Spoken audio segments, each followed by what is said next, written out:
თანამედროვე ფეხბურთზე საუბრისას ერთ-ერთი ყველაზე ხშირად გამოყენებადი ტერმინი უდაოდ არის ეგრეთ წოდებული XG და XG სტატისტიკა.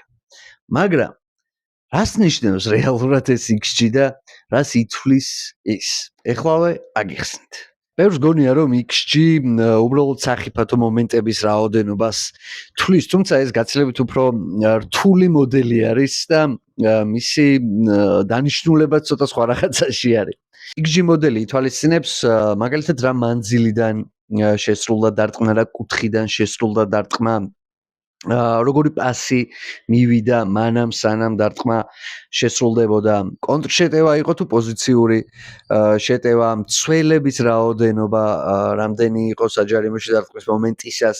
ზუსტად ამიტომ ორი თითქოს იდენტური ეპიზოდი შეიძლება საერთოდ სხვადასხვა XG კოეფიციენტით შეფასდეს, მაგრამ XG არ ითვალისწინებს თუ როგორ შესრულდა უშუალოდ დარტყმა.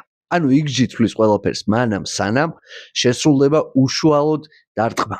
ანუ ეს მოდელი რეალურად build-up-ის გასაანალიზებლად უფრო გამოსადეგარი არის, ვიდრე დარტყმის შესაფასებლად. ამისთვის უკვე სულ სხვა სტატისტიკური მოდელი არსებობს, post-shoot XG, ესე ეწოდება უკვე იმ მოდელს, რომელიც აფასებს უშუალოდ დარტყმებს და თავის კოეფიციენტებს აძლევს.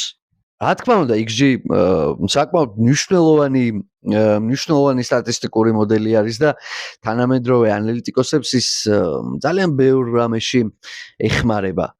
თუმცა ჩვენ ძალიან კარგად ვიცით, რომ ფეხბურთი მათემატიკური მოდელი არ არის და სწორედ ამიტომაც გვიყვარს სპორტის ეს სახეობა, რომ აქ სულ სხვა კანონზომიერებები წყვეტენ მატჩის ბეტს და ამიტომაც არის ის ასეთი მშვენიერი თამაში. ასე რომ გვიყვარდეს ფეხბურთი, უყუროთ ფეხბურთს და ვისეამოვნოთ.